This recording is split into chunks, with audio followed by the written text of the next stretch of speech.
Hello, Internet. We're back on another episode of Salient Points. This one's number 39 for September 21st, 2021. I am your host for this here fine program, Carlos Macias. And as per usual, we got Dalan up in the mountains. Thank you for joining us, Dalan Kirkwood. Spanish rice. I'm going to give you a little round of applause. Yeah, you did mention you have some Spanish rice waiting for you after this recording. I was just like, oh, because Dalen's Spanish. That makes sense. His rice is Spanish because of that. So I hope you don't have too bad of a case of the Mondays this week, Dalan.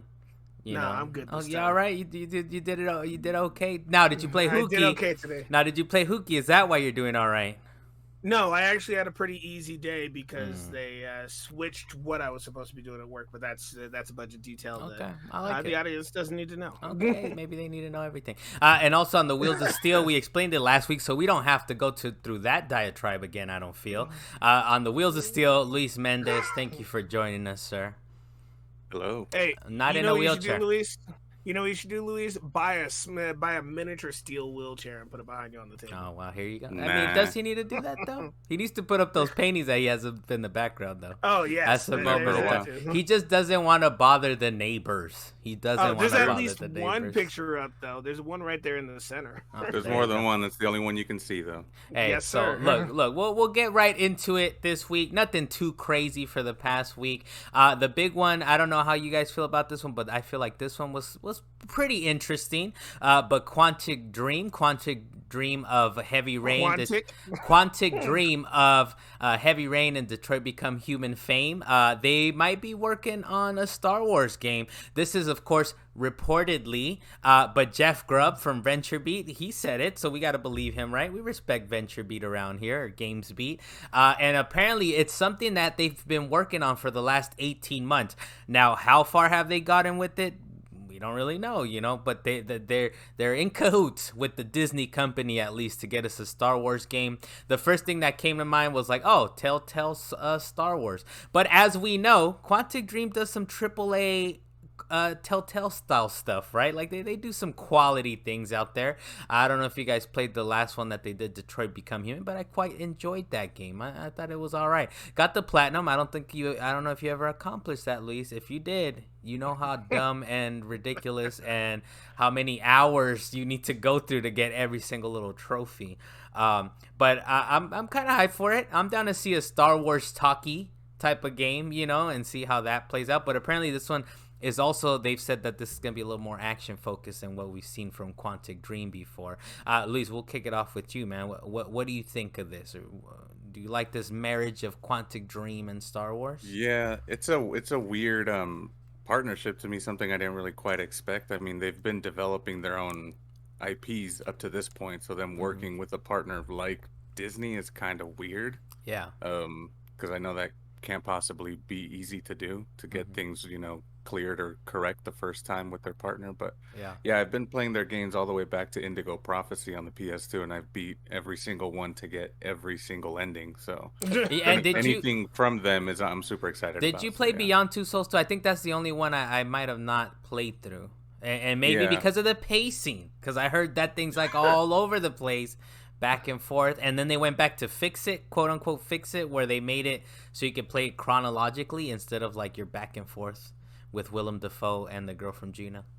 I don't know. I played it the way that they intended it to be played, so I didn't play the chronological order. Okay, so they'll play it all wacky and stuff. But I think you honestly, it's one of those games that the story, it might seem jumbled, but then it starts to come together, especially if you're actually paying attention to the game. Oh, I'm not paying attention, man. I'm just trying to critical path around here. That's what I'm talking about. If you critical path it, you'll just automatically pay attention. But so the other thing, the other thing with this one is that I think this is going to be coming to Xbox as well. So it won't be just these guys have only. Well, actually, no. Indigo Prophecy was for Xbox too, right? Xbox. It might have even come out for Xbox first or something like that. But I know it was Xbox and PlayStation. But then for Heavy Rain and Beyond Two Souls and Detroit, it's been PlayStation exclusive. So this will be kind of interesting to, it shouldn't mean too much, really, right? They'll be on PlayStation. Was Beyond Two Souls PlayStation exclusive? Yes, I believe think so. so. Yeah, I think they've been PlayStation for the longest time. The people that are liking and subscribing, please put on the comments whether we're incorrect on that. Dalan, what are your thoughts on this, man? You kind of do you like Quantic Dream? Are you a fan of their games? I actually am, especially with their innovative creations that they do when they do create a game, because it's all their games are just... Jason. Oh God. What? Jason. What? Press X to Jason in Heavy Rain, dude. There was a whole scene where you got to press X to Jason. Okay. That's innovative as hell, man.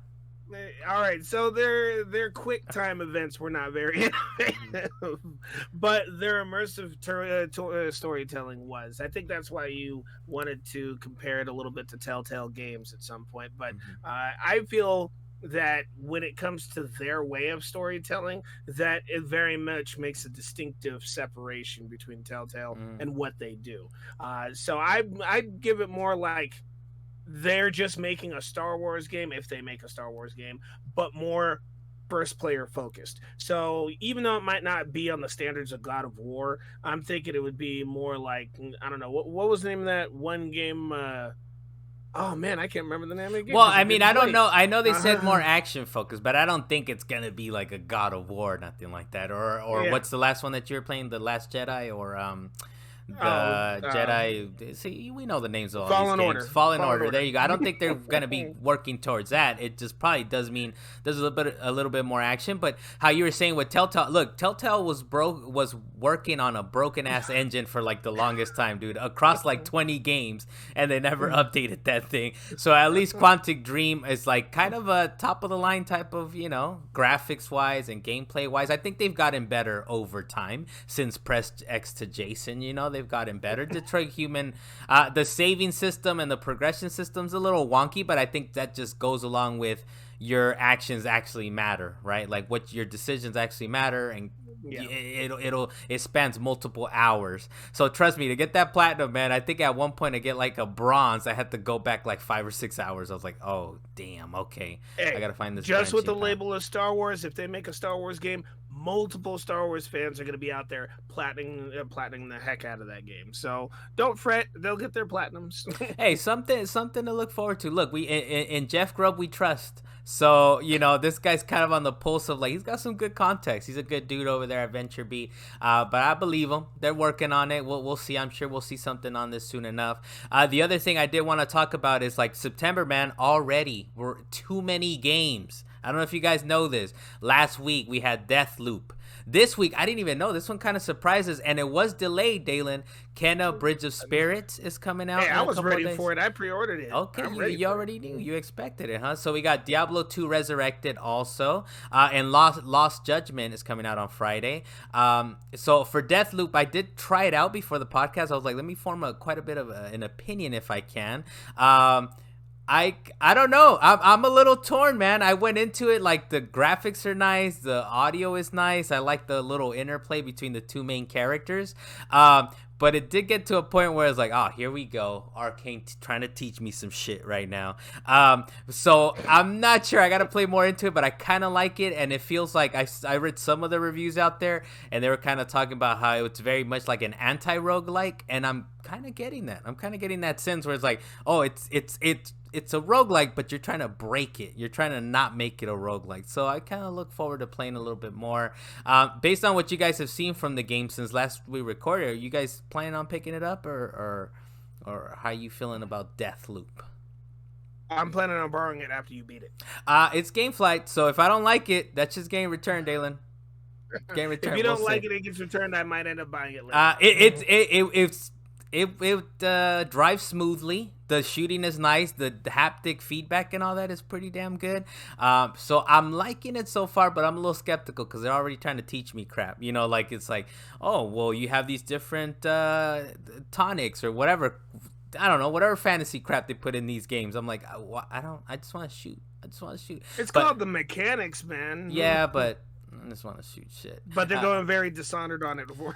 I like it. Not yet, but we'll see. We'll see how that goes. I'm sure I'll update you guys on the next podcast. But Deathloop is one for September. It's a big game. Whether I eventually like it or not, it's a big one. The next one, Kenna Bridge of Spirits, like we said. The interesting thing about Kenna, and I'm going to go to you, Dalan. So it's coming out September 21st. So today, as this podcast goes live, but digitally only, but there will be a physical release in November. How you gonna go digital and then get the physical, or you just will forego the physical when it comes out? Yo, man, I'm just gonna play it. That's what I've been waiting for. Okay. I don't care if it's physical or not. I'm just gonna play it. I've been waiting for that game, and I know that my wife Nicole, she's gonna be super happy to know, because I bet you money that she forgot. Oh, I mean, look, she's out there worried about SOE, or what's the game? Final Fantasy 11 EverQuest. You know, she ain't concerned. EverQuest right now. She's not concerned. Hey, tell her to put this podcast on. Like, what the? You guys talking crap about me over here? He's like, no, we're just saying you played great games. Luis, you got any thoughts on Kenna Bridge of Spirits? No, I'm gonna play it. I have no thoughts on physical digital thing though. Okay. He has blacked out. He's blacked out himself on that. He's like, I'm gonna play it. Don't worry about it, Carlos. I will say I'm a little torn. I don't know. I don't know if I want to wait till like the physical version. I guess it depends. Hey man, how much it's not too bad of a price. It's $40, man. $40. Okay, I'll consider it. I'll think about it. I might be convinced. The one that I'm thinking I might pick up, Diablo 2 Resurrected. So it's got 8 players. You can play up to 8 players. That sounds kind of nice. That drops on Thursday. But one of the interesting things about this one is that, you know, with the whole thing with Activision and all that, Blizzard, and apparently they're getting subpoenaed, Bobby Kotick, and like the SEC's coming down hard on them. So that should be a little interesting. Vicarious Visions, who worked on the game or is an Activision developer, they said about the game is, you guys should do what feels right. That's a quote. Do what feels right. Like the guys that made the game, or, you know, the remake of it, they're like, do what feels right. So buy it or not. Will this be a concerning thing for you, Dalan? Or do you plan on picking up Diablo 2 this week? Well, everybody's been talking about it, and if it's not a bad price and everybody's into it, I guess I'll get it. But it's one of those games that it seems like one of the let's train through this game really fast and then move on to the next thing. So I'm not sure if I want to do that. You're not too worried about the political ramifications of you buying the game? Hey man, if Blizzard's still open next year, then I guess it's okay. But as for, you know, buying it for my own means, it is a matter of, I bought Diablo 3 so I could play it with people, and as soon as we hopped on, you would disappear on me, and then we would have issues connecting. And then there was the fact that when I did connect with people, I played with Ricky, I'm going to drop his name, and Jeremy, who was on the show before. I played with them. You replaced them at one point, Dalan. Carlos, shut up. Okay. They were blowing through the story so fast, I had no idea what was going on. We were just throwing magic, and I had no idea what. Oh, see, that was the thing. I didn't necessarily just disappear on you. I thought it was like you guys were blowing through this crap. I was like, I don't know what's happening. But 8 players, man, that sounds kind of. I don't know if it was originally up to 8 players. Was it originally up to 8 players, or is this an addition to the game? I don't believe so. No? I don't know. That's a question for Jeremy Lowe. You're gonna have to invite him on the show. Luis, any thoughts, man? Either this or on the controversy with the Diablo 2 thing. That's kind of interesting, right? The developers like, do what you feels right. If you want to buy it or not. Do what you but I mean, it's like, what? I don't know. It's a funny thing for me to even like. A developer to even say, because it's like, well, duh, I'm gonna do whatever I want, right? But it that has no impact on or effect on whether or not I would buy the game or not. I'm going to get it at some point. I'm not in any rush to get it. Kind of like what Dalan's saying, like I don't want to get it and then just like nobody buys it, right? Yeah. So yeah, we'll see. I'll probably get to it at some point. I got way too many other games to play anyway. Yeah, dude, we got enough on our plate, man. That's why I'm saying, like, you're talking about Kenna and the other games. Of like, look, I'm still like trying to catch up to. So the next one at the end of the week is Lost Judgment on Friday, and I did see a little tidbit on it that it's gonna include Sonic the Fighters. I've never played that, and apparently I think there's a Daytona USA car in that fighting game or something like that. So I've never played it. It's kind of cool that they resurrect these games and they put them into a little arcade of these games. I've been playing through Judgment. It's nice and wacky. The physics are all over the place when you get into battles in the middle of the street. It's hard to put down. But apparently it's like a 30-hour game, and I'm like 9 hours in, so I don't know if I finish it in time for Friday, but I'm definitely looking forward to this other one. What about you guys? You guys care about Judgment at all, Dalan? Do you care about Judgment? I was a little confused on this Sonic fighting game that you were talking about. Apparently, it came out on PS2 and PS3, and I'm looking at it, I'm like, man, this thing is blocky. I don't. Well, it was. You know what it was? It's originally on the Saturn. It was originally on the Saturn, so they re-released it. And if you're looking at the blockiness, then obviously they didn't do crap to it, right? They just re-released it. They just dropped it again. But yeah, man, I think September, man, is building up. We got October coming up too. There's a lot of stuff happening, so we have plenty to play. I'm still trying to catch up on the Metroid games too, so I'm like, there's a lot of stuff, man. There's a lot of stuff. What, the Metroid Prime games or the original Metroids? Oh, no, don't be. Hey, Metroid Prime, those have been played. Those have been played. I'm talking about the 2D ones. I'm playing through the GBA one. On the GBA? Fusion? On the GBA. No, the GBA Metroid Zero mission. They remade the original, which plays pretty nice, but I'm kind of stuck right now. It's kind of hard. Dalan, what's your big story for the past week, man? You know, besides all these games coming out.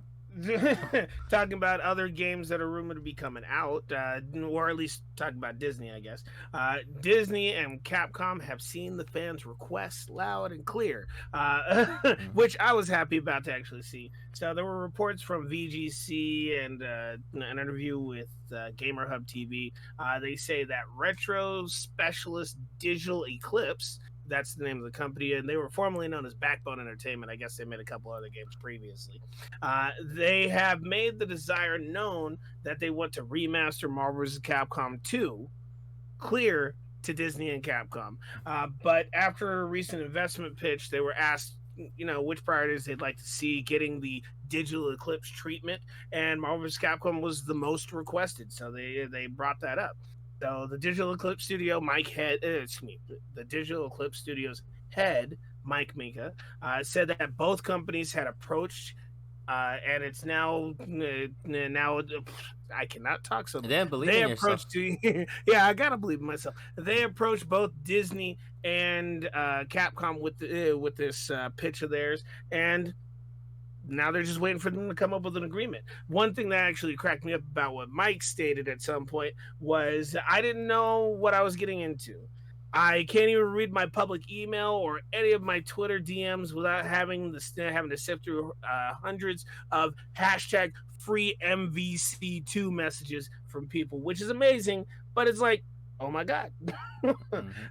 They also did the release for the recent release for the 30th anniversary for Street Fighter, and they also did that first port of MVC over to the PS3 and the Xbox 360. So I think it's awesome that they were coming back to actually try and do this again. And for me, one of my favorite games, and as you like to actually sing it every so often, Carlos, we're gonna take you for a ride. Oh, that's my jam, dude. That's my jam. Yeah. So Digital Eclipse, I don't know if you know, but they're kind of like they're kind of a nice little porting house, or they kind of re-release these games. Like you said, they had been known as Backbone Entertainment. So it's pretty cool. I mean, it's kind of been long in the making, right? That we would get a Marvel vs. Capcom 2 re-release. It's just the proper thing to do. A quick story: I have met this guy, Mike Micah, and I met him in Alamogordo, New Mexico, when they were digging up the. This was at a dump site. This was at a dump site in New Mexico. There's like, did they really throw a bunch of Atari games into a landfill? And guess what? Yes, they did. Yes, they did. That dirt came up nice and orangey, man. When I took a shower later that day, it was like layers, orange, brown colors. There was a lot of stuff happening. Anyways, Mike is a cool dude. He actually has a DeLorean. He had a DeLorean, and he had a ET hanging on, like he was riding shotgun with him. So he's a really cool guy. Chris Kohler's over there too. Chris Kohler's kind of, he was a journalist. Yeah, he was a journalist. Now he works with these guys now, but they're definitely like archivists, and they're just all around good dudes. So I think, and whatever they put their kind of mind to, or whatever they put their resources behind, they do a good job with it. So I'm assuming they would do the same thing with Marvel vs. Capcom 2. But I will say real quick, Dalan, Marvel vs. Capcom 2 was unbalanced as shit, man. Nobody cared that it was unbalanced. Okay. They brought back Marvel vs. Capcom 1, decided they wanted to make it widescreen, and when you did a special, that was still in 4x3 format, and nobody cared. It's super wacky, man. It's so wacky that I could beat you, and I feel like you're a higher caliber. You're a higher caliber. No, I'm just telling you how wacky it is that you're definitely a higher caliber 2D fighting game than myself, and even I could like smash all the buttons and look at the cool shit I'm doing. And I'm a member of Stars. I'm a member of Stars. That's all I gotta do. Hey, you can do some cool stuff, but you will not beat me. Hey, but look, it is a wacky game, and it's cool. We'll see it come back. We did see it back. I that PS3 version is probably still installed on my PS3, the Marvel vs. Capcom 2 from 2009. So it's pretty nice. Luis, what are your thoughts on it, man, before we move on here? Yeah, I like fighting games. I definitely don't have the same energy as when it comes to like Dalan or about fighting games.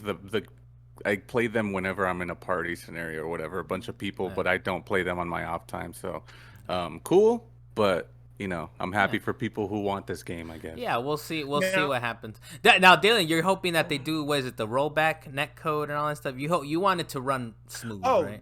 Definitely, obviously wanted to run smooth, and I wish they would actually do like a kind of not just a re-release. I want them to do a remaster of it and make it actually look smooth. Maybe even a remake of the game, and possibly even use the graphics that they use for things like King of Fighters 14 and Guilty Gear, whatever number they're on. I don't know what it's called right now.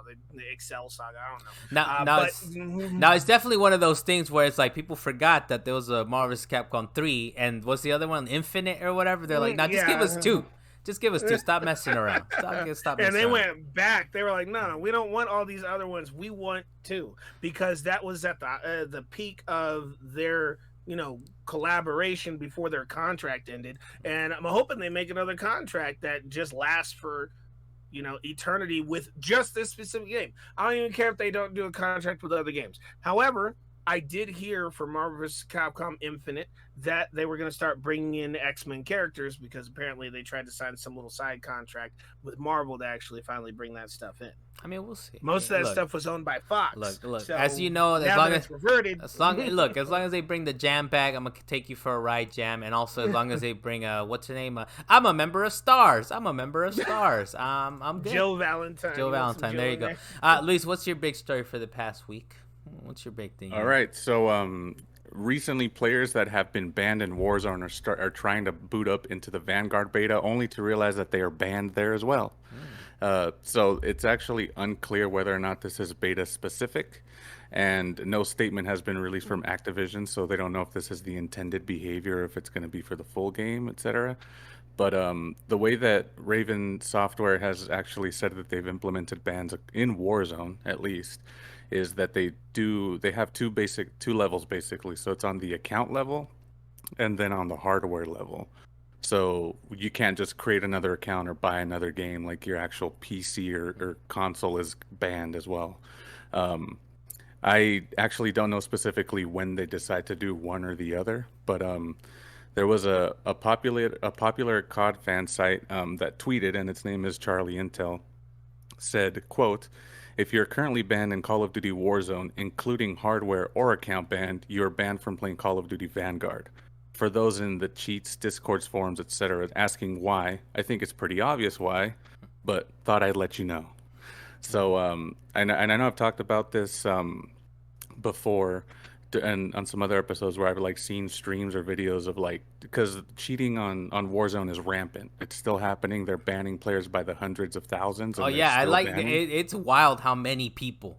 People, yeah. But like I've seen streams where you see the last 2 people on the map and they're both cheating, and they're just people are just watching to see. All right, well I guess let's see who wins. Like we've made it this far. Who's got the better cheat code? Yeah, but I kind of wanted to get your thoughts on this, and I guess I'll start with you, Dalan. Or actually, no, Carlos, because Dalan was talking a lot last time. So just leave him alone. He's living his life. Honestly, look, Shots fired. But like, what do you think about banning across multiple versions of a franchise? I mean, I think Yeah, it's strange because you would think like maybe people start with the clean slate, right? It's like, okay, look, this is a new game, but I don't know. I think maybe it's gotten so rampant, so like these people are gonna cheat right off the bat that they're like, you know what, we're just gonna take them off. We don't need this infecting a new game, especially at the beginning of the life cycle of a game, right? Like you're trying to build the community up. And if the community is already like poisoned right from the get-go, right, it's kind of like, well, we don't want that. We don't want none of that. We want fair play. We want an even playing field, because people like Carlos don't even play multiplayer games. And the moment he plays one multiplayer game a month, he's like getting his ass handed to him because of cheating.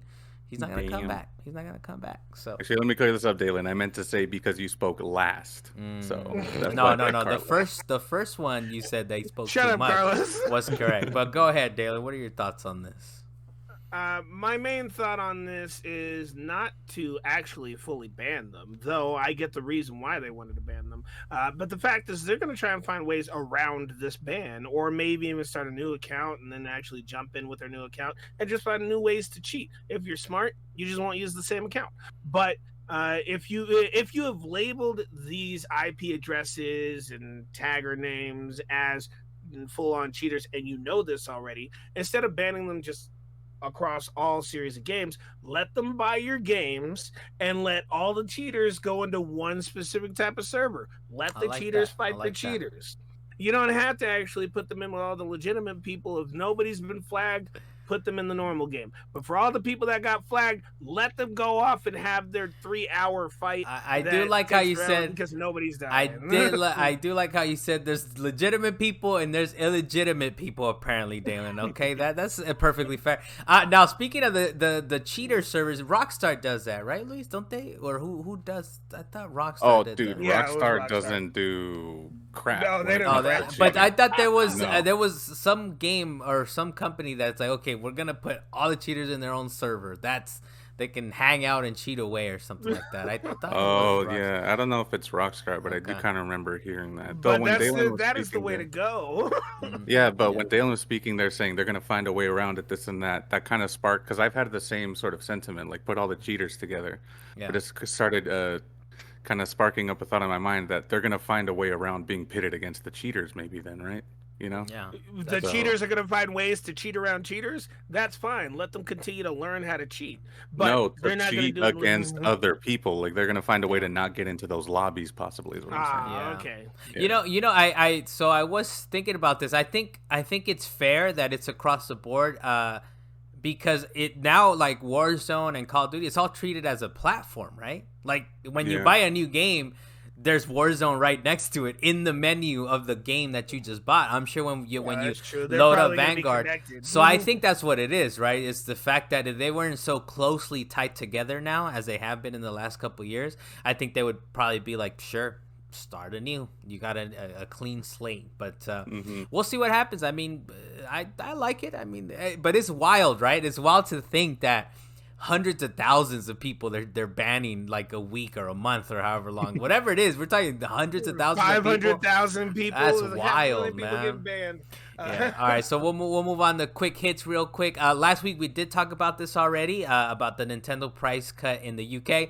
We did some little math, Dalan, some little math conversion. Thank you for that last week. And Nintendo did come out, and since we last recorded, that they have no plans for a price cut to come to the US. They said, quote, "The trade price adjustment is for the European region only. There are no plans to change the manufacturer's suggested retail price for any Nintendo Switch model in the US.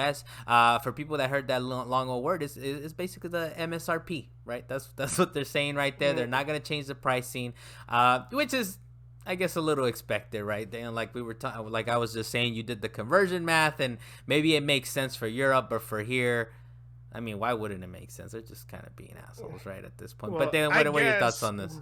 Well, my thought being is, I guess people out there just had that hot button of wanting to know what was going to be the case with other countries. But what would make people think that they would change the price anywhere else but the UK. When they specified, it was because of the actual value of the dollar changing there, or the value of the euro and the pound. I mean, that has nothing to do with the US. It has nothing to do with the yen. So that's not going to change. It has nothing to do with rupees. They're not going to change the monetary. You know what? This would be different if Nintendo was in a position where the Switch wasn't really selling. Right, you would have seen like if the value of the Switch changed, then you change the price. But it's not the value of the Switch; it's the value of the country's money. Well, because we've seen it. All right, let's try and connect. Well, because we've seen it before. Like with like PlayStation, we've seen it before where the new version of a console is like it slots into whatever the old pricing was. Right, like I don't remember the exact details, but let's say a console was $300, and they're like, okay, we're gonna drop down the price of the older model or the slim version or whatever it is,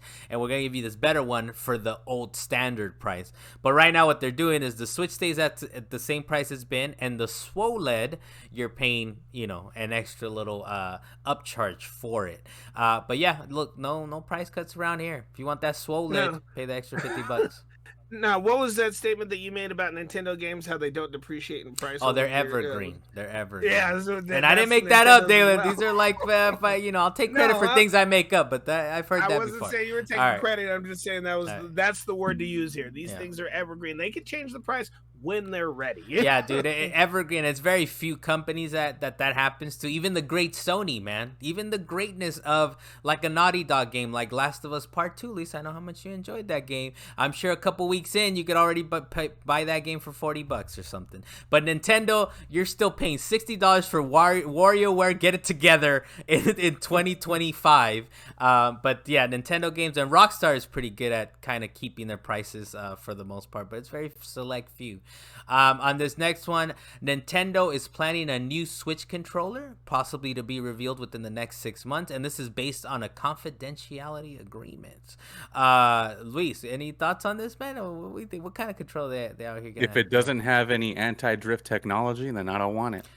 Hey, that's a fair thought. Stop drifting. Fix your shit. That's all. Funnily enough, quick point. I when I was looking through the settings of Ghost of Tsushima, I kind of got a little cackle. I don't know if you guys saw in the settings. There's an anti-drift compensation option you could turn on. Okay. So it compensates for if your controller's drifting. That's whack, dude. And we talked about it before. All these companies are using the same like little module or whatever, right? So they all have the capacity to fucking drift. I like how we probably won't even delve into what are they making. It's like, just make it not drift, Nintendo. Whatever else you're working on, no drifting, please. Yeah, we don't have too much other details.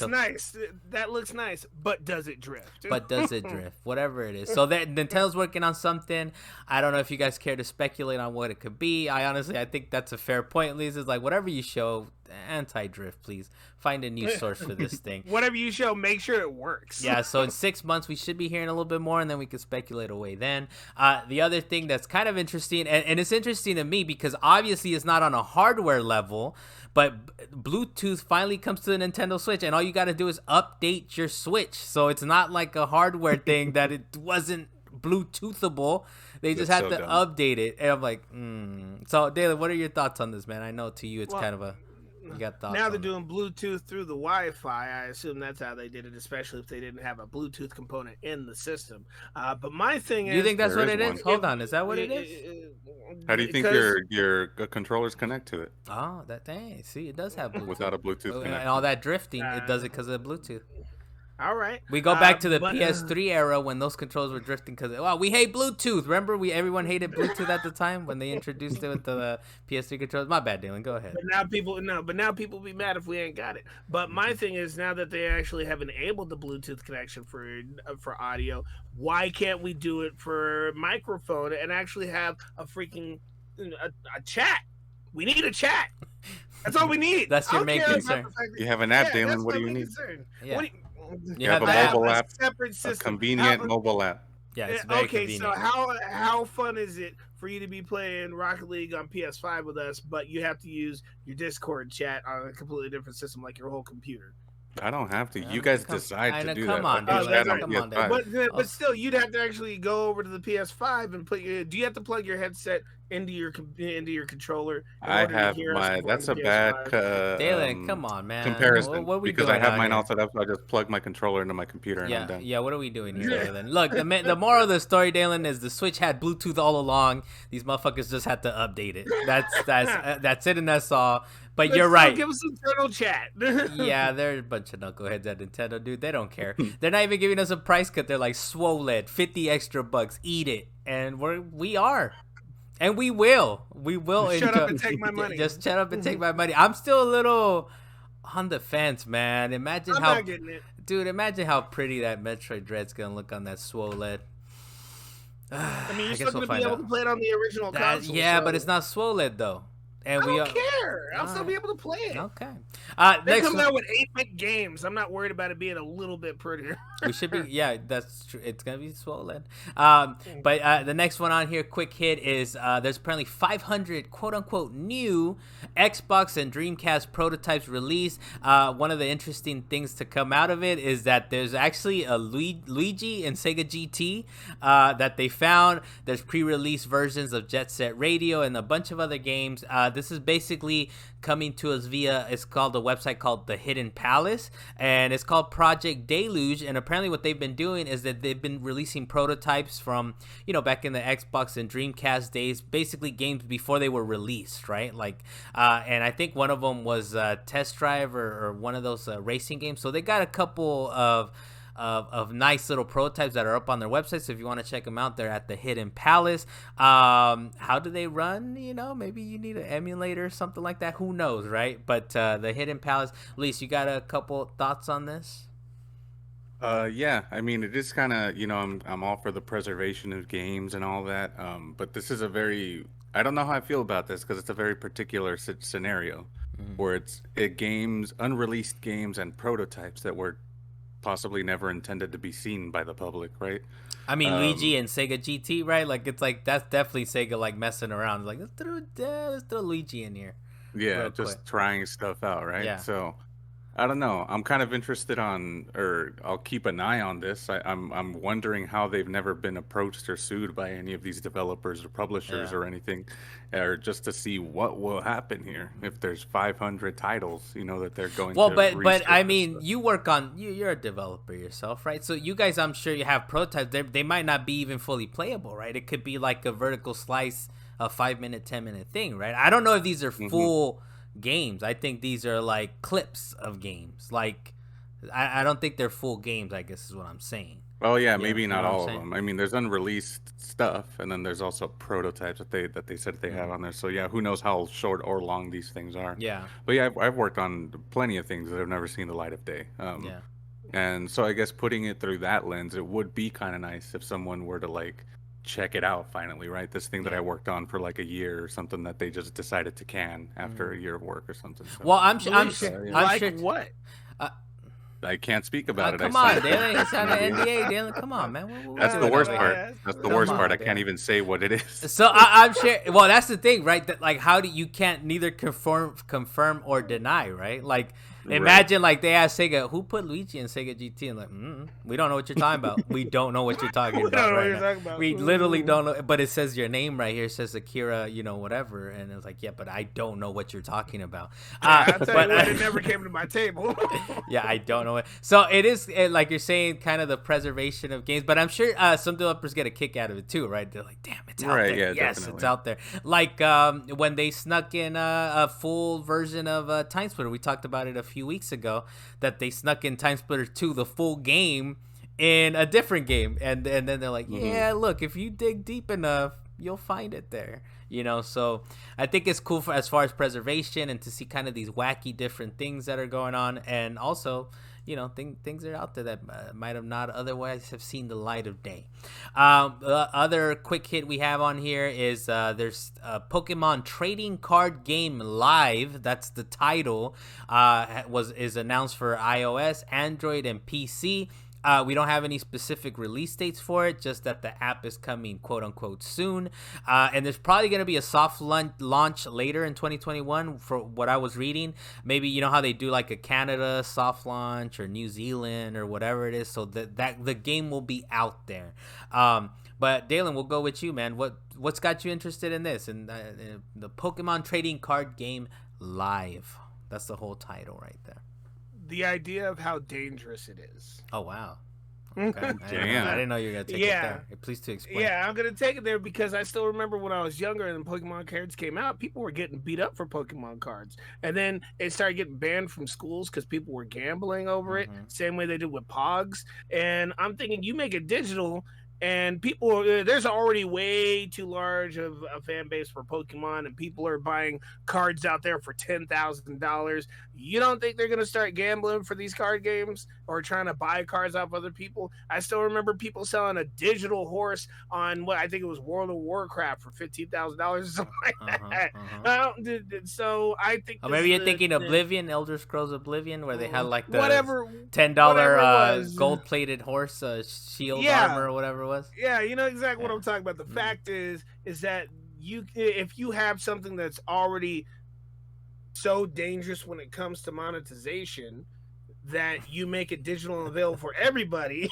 then suddenly it's going to become this widespread epidemic of people doing very illegal things with this game. Well, but I mean, I don't know if this is like actual card. I think, there was a Pokemon trading game on like Game Boy Color, right? It's a digital version of the card game, which is what I'm assuming. Game Boy Color, you have to be physically in front of the next person and know that they have the game. Unlike today's date, you have it on the iOS or the Android or PC where you just connect online. You have a list of 1,000 players. You could create rooms where people could go in for private. And Luis, help me out here, man. What are your thoughts on this here? And please to shut down. I didn't realize Dalan was in talks with the game designer of this game and knew exactly how it was going to be implemented. Yeah, that's what I'm wondering right now too, man. Well, it's a soft launch right now, so I don't know if it's going to happen. A lot of assumptions being made. We'll see. I don't know if I harbor the same concerns that Dalan does about this.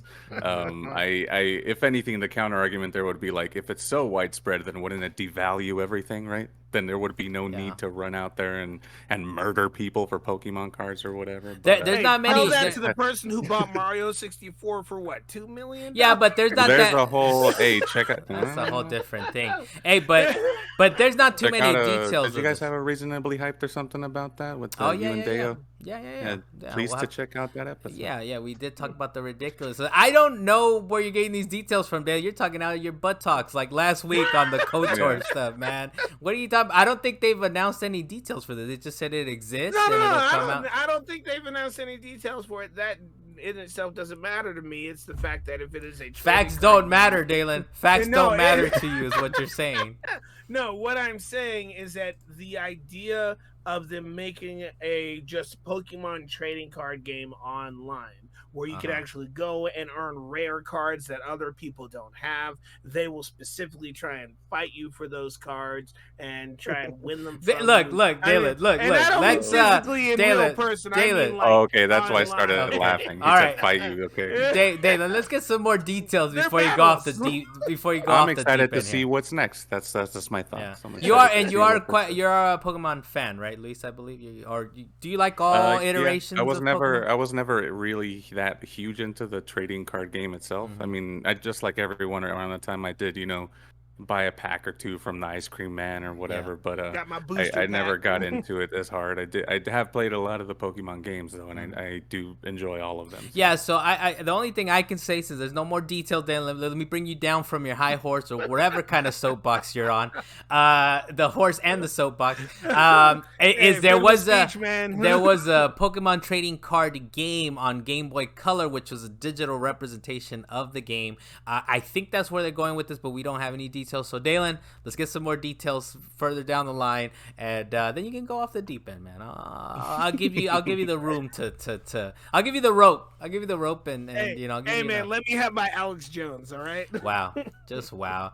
The next one on here. So Sonic creator Yuji Naka is apparently teaching himself how to program his own smartphone game after leaving Square Enix after that Balan Wonderworld flop. And he just said, look, let me get up out of here, but I will make myself my own smartphone game, which I respect, man. I kind of respect that. I kind of want to see what he comes up with. I'm sure it can't be worse than Balan Wonderworld, man. I can't believe it. They put such a crappy demo to like unconvince everyone and everything. I already said it on the podcast before, but I had my daughter try out the demo and she was like, "What is this?"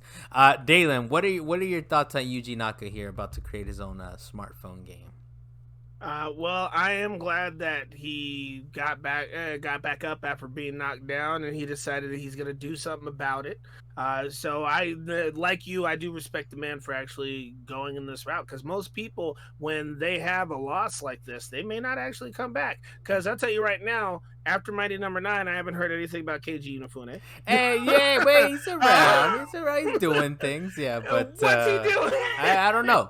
He's working on a prototype. All right, maybe he's working on Star Wars with Quantic Dream right now. All right, leave him alone. Oh man, my point being is that sometimes these creators, they have this idea of creating this awesome thing that just becomes a flop, and it's so discouraging that they kind of fade into the backdrop, into the darkness. And this guy Yuji, he was like, "Nah, man, I'm just gonna get back up and do something else. Let me learn how to program a game finally. Let me finally learn how to program my own game." So I'm glad we're on the same page on this, Dalan.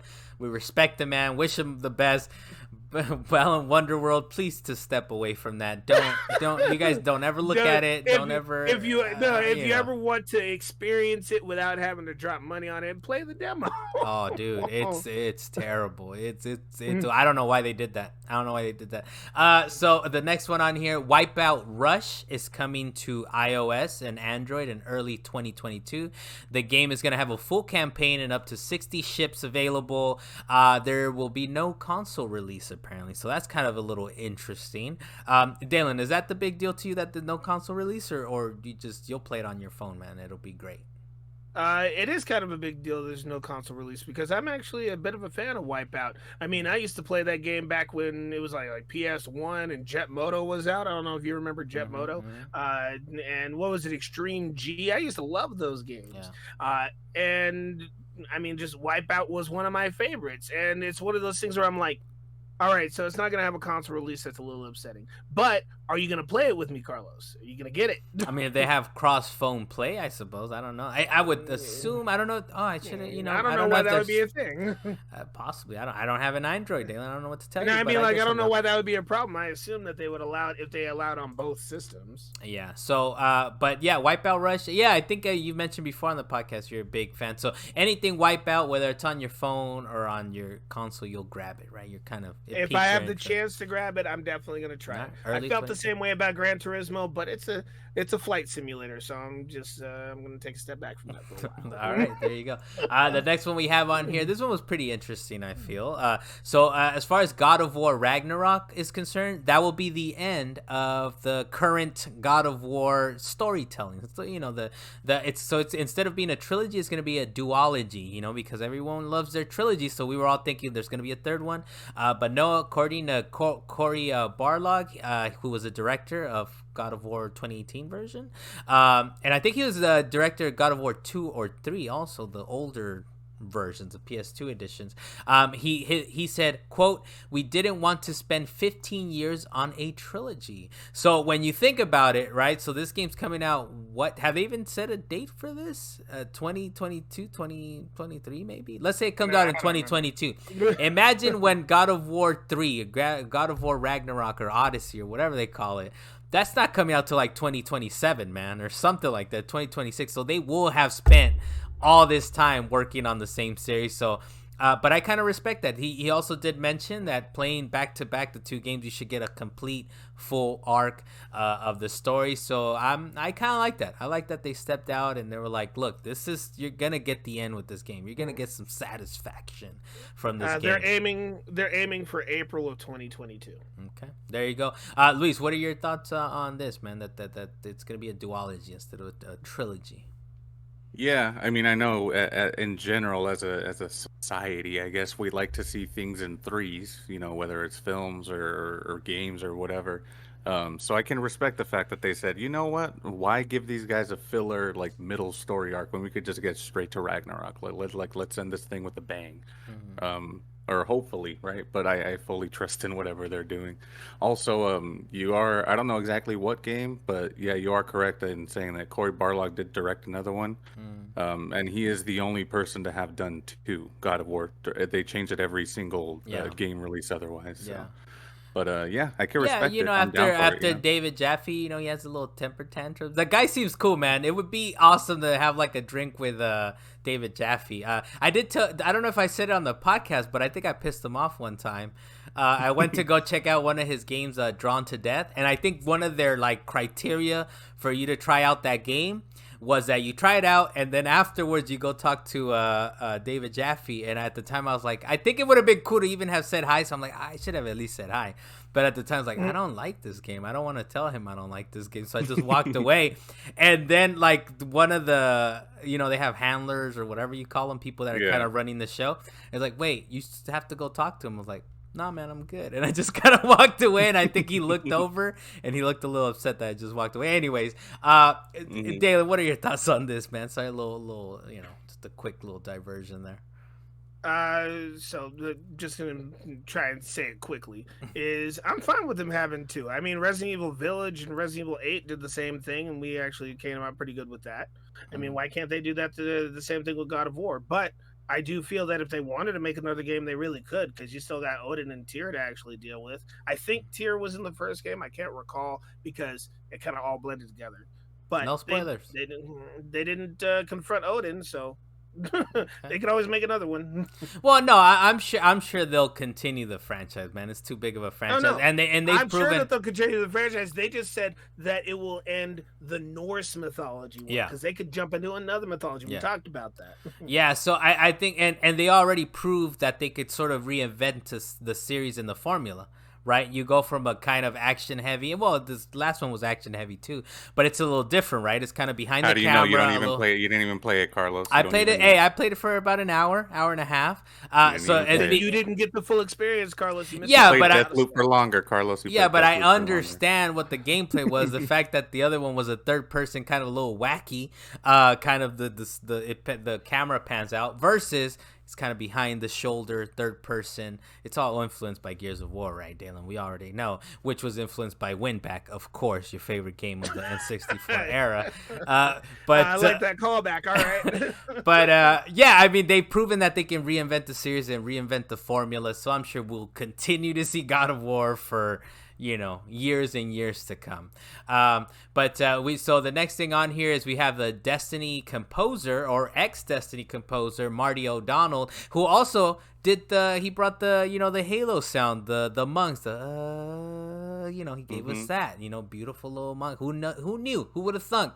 But anyways, that guy that's done all this incredible music in Destiny and for Halo, he apparently owes Bungie $100,000. This is like I think this is a court case that goes back to 2014, so this is about a year right after Destiny dropped, Dalan. So this has been going on for a while, but the case basically said that Marty couldn't use the music. He won the case apparently, but he couldn't use anything related to Destiny or anything related to Music of the Spears or something like that. But he did say the last game he worked on was called Gollum. It was a 2019 PlayStation VR game for Highwire Games. And he actually said, please to go buy the game. The quote, the money will help my huge legal bills, end quote. Thank you. No, you're talking about the soundtrack. Yeah. Well, the soundtrack. Yeah, he's the sound guy. But it's buy the game to support his. Yeah, buy the game to But I think it's I don't know, man. It's a little sad, I think, to think that this guy has created some iconic music for both Destiny and Halo, specifically Halo, right? Because we still remember a lot of it. But it's kind of like, all right, man. I don't know. When you get the courts involved, some wacky shit happens. Luis, what are your thoughts on this? Yeah, so I guess that I don't know too much about that prior court case, but I do know that this stems from that. It's because of it. So I guess from what I saw, the court case from 2014 was his argument was he was fired with quote unquote without cause. Okay. And I guess you're saying he won that case, but in the sort of outcome of the whole case, he was ordered to return all material, not just like not be able to sell the music, like return all the assets he used to create these songs, all the projects and everything. And I like that in that sense, he quote unquote won, right? He quote unquote was like, we won, but don't use your own crap. He did, but in 2019 he started uploading versions of those songs that he shouldn't have had the material for, unfinished versions, different variations, whatever, to like his Bandcamp and YouTube channel. So Bungie was like, hey, well, he clearly did not abide by the the sort of requirements, and the judge was like, yeah, you're right. So that's why now he's been ordered to remove all that stuff and blah blah. And now he's got to pay up. And he's gonna, and I'm sure he's gonna do it like what's the guy, the Epic guy? Is it Tim Sweeney? He's gonna Apple Pay it to them too. I'm sure he's like, here you go, here's your $100K, take it. Yeah. So I you kind of. I like both Bungie, and the music is so iconic. That is kind of sad, right? That the kids couldn't get along in the end. It's unfortunate, but that's what it is. We do have a delay. Man, he's just a youngster. He's just a youngster. He'll learn it. I don't think that guy's that young, actually, to be honest. No, he's not. It's sort of sad to hear. So the next thing on here we got is there's a delay. Battlefield 2042 is officially delayed to November 19th. And also the beta is probably going to get pushed out. I think they're going to do a beta this month, and it's not dropping till October. Is this a big deal for you, Luis, or you're good, man? You got enough stuff to play, right? Yeah, I mean, it's just, you're right. I really don't, this isn't like ruining my plans for fucking, at the end of the year or whatever.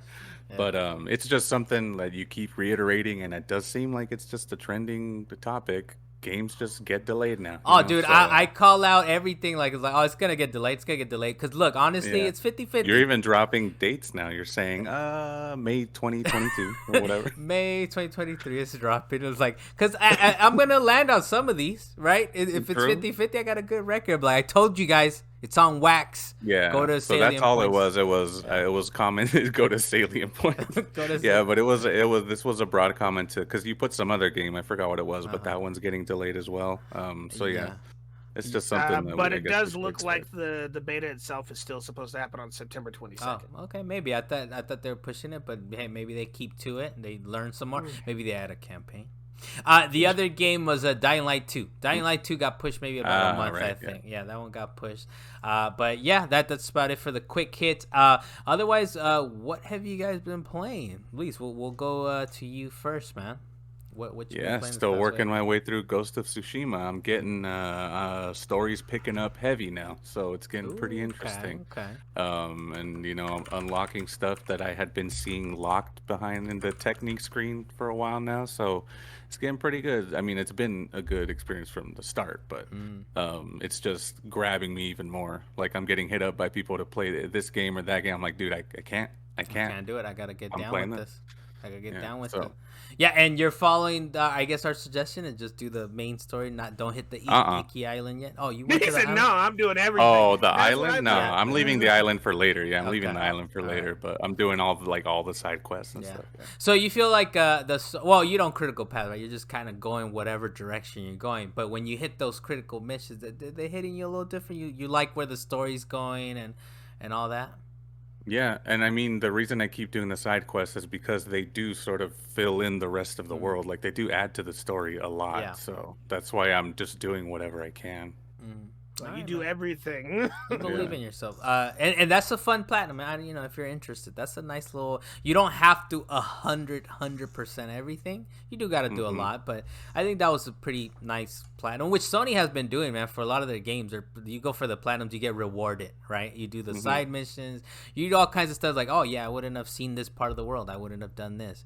Dalan, what you been playing? Well, I haven't really had a lot of time to play games recently, but I made some time to play Destiny 2 some more. And I gotta say, the current season of The Lost is actually extremely fun. It was actually more exciting than I expected it to be. Doing the actual the Season of the Lost content, even though there's all that previous content that some people have to go through, Luis. It actually, they have this other realm that I currently can't remember the name of. I wanted to call it the Shattered Throne, but that's not what it is. But they have another dark realm like the Shattered Throne, and they have a lot of hidden stuff in there. It's basically like another Europa. It's just another world, just in this dark place. And they actually have 2 different ones that they switch up each week. And I still haven't even gone to the other one, and I need to, because I can't get the rest of these things until I go to that other one. That part's frustrating. I have to wait a week for them to switch that up. But other than that, I'm just having a blast with Destiny. Dan, like you put here on the rundown here, you put Destiny got me. It got me. You're reminding me of those dates, man. Those sleepless nights we used to spend playing on Destiny. But there's a lot of games out there, man. It's like Lise was saying with Ghost of Tsushima. I think you've hit me up a couple of times. Like, look, I'm in Judgment, man. I'm trying to find where these cats are right now. I mean, I gotta find them. I gotta find these cats. I gotta find these cats. So there's a lot of good. Go ahead, Dalan. My bad.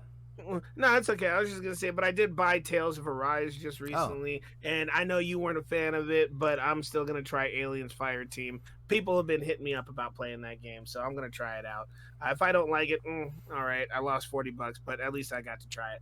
Have you loaded up Tales of Arise? Have you tried it yet, or not yet? No, I literally just bought it before we started this. Okay. And I'm sure you're gonna love what they did with the audio, man. You're gonna love what they did with the voices, because in the last month, all new voice acting in the last month since the last time you played the demo, all new voice acting. Good, because I told you, man, that was the one complaint I had. Dalen, I'm lying to you. I'm not telling you the truth. I hate you so much. In a month, Dalen, in a month, they're gonna replace all the audio. Come on, man. In either case, I understand that it's one of the better Tales games that have come out, so I'm still gonna try. Hey, maybe wait. Did you get it physical? Maybe I borrow it from you at some point. What? Okay, Carlos, do you know where I live? In the mountains, but you come down from the mountains every so often.